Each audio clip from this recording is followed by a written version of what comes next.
নাম কণিকা। বয়স 18 বছর। 17 বছর বয়সে বিয়ে হয়ে যায়। বাবা মার একমাত্র মেয়ে ছিলাম। গল্পটা শুরু হয় বিয়ের পরে 2023 সাল থেকে। এসএসসি পরীক্ষা দেওয়ার পর আমার বিয়ে হয়। আমি একা, আমার কোনো ভাই বোন নেই। আমার বিয়ে হয় আমার খালাতো ভাইয়ের সাথে। বিয়ের প্রথম ভালোই চলছিল, কিন্তু বিয়ের কিছুদিন পরে জীবনটা কেমন জানি হয়ে গেল। বিয়ের পরে জানতে পারি আমার স্বামী নাকি আমাকে বিয়েই করতে চায়নি, মানে আত্মীয়র মধ্যে বিয়েটা করতে চায়নি, শুধুমাত্র তার মায়ের কথায় বিয়েটা করতে রাজি হয়েছিল। তার মা নাকি বলেছিল, তুই যদি কণিকাকে বিয়ে না করিস তাহলে আমি মারা যাব, আর আমাকে মা বলে ডাকবি না। আর সে এইসব কথার কারণেই আমাকে বিয়ে করতে রাজি হয়েছে। আর আমি এই কথাগুলো জানতে পারি আমার বিয়ের পরে।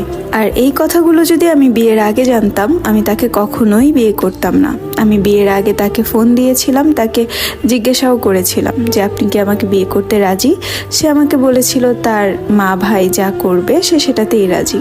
আমার বিয়ের আগেই আমার শ্বশুর মারা যায়, তাই আমার বিয়ের যত যায় ঝামেলা ছিল এগুলো সব কিছু আমার স্বামীর মা ভাই ওরাই করে।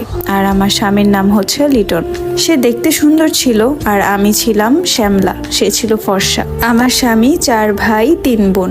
বোনদের সবার বিয়ে হয়ে গেছে, আর আমি হচ্ছি বাড়ির সেজ বউ। আমার একটা দেবর আছে যার এখনো বিয়ে হয়নি। বিয়ের আগে আমি আমার স্বামীর বাড়িতে অনেকবারই বেড়াতে গিয়েছিলাম। খালার বাড়ি হওয়ার সুবাদে মা আর বাবার সাথে বেড়াতে যেতাম, কিন্তু আমরা কখনোই জানতাম না যে আমাদের বিয়ে ঠিক হয়ে রয়েছে। আমার স্বামী প্রথম থেকে শান্তশিষ্ট ভদ্র টাইপের ছিল, কম কথা বলতে গেলে মেধা টাইপের ছেলে ছিল। আর এর জন্যই আমার বাবা মার পছন্দের তালিকায় সে ছিল।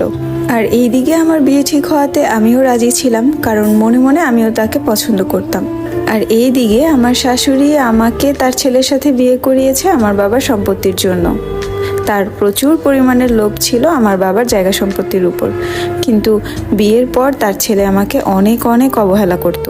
কিন্তু আমি ভাবতাম তার এই দূরত্বটা হয়তো বা নিজেদের মধ্যে বিয়ে করেছে দেখে লজ্জা পেত। আমিও প্রচুর লজ্জা পেতাম, কিন্তু আস্তে আস্তে আমার লজ্জাটা ভেঙে যায়। বিয়ের পর আমি আমার বাবার বাড়িতে অনেক দিন করে থাকতাম, এর মধ্যে সে একবারও আসতো না, এমনকি ফোনও দিত না। আমি মাঝে মধ্যে নিজে থেকে ওকে ফোন দিতাম, মাঝে মধ্যে জিজ্ঞেস করতাম কেমন আছো, কি করছো, কিন্তু ও আমাকে কখনো নিজে থেকে ফোন দিত না। এমনকি আমি ফোন দিলেও আমাকে জিজ্ঞাসা করতো না যে আমি কেমন আছি। যা বলতাম সেটারই শুধু উত্তর দিত। আমার খুবই খারাপ লাগতো, কারণ স্বামীর কাছ থেকে অবহেলা পাওয়া মেয়েগুলোই জানে অবহেলা কতটা কষ্টের। এই দিক দিয়ে আমার শাশুড়ি ফোন দিবে কিন্তু দেয়নি। তারপরে পরীক্ষা দিয়ে আসলাম, তখন ফোন দিয়েছিল। ফোন দেওয়ার পর আমি তাকে বললাম যে আমি ভেবেছিলাম আপনি আমার প্রথম পরীক্ষার দিন ফোন দিবেন, কিন্তু আপনি আমার একবারও কোনো খোঁজ খবর নিলেন না। সে আমাকে বলল, কি খোঁজ খবর নিব তোমার? তারপর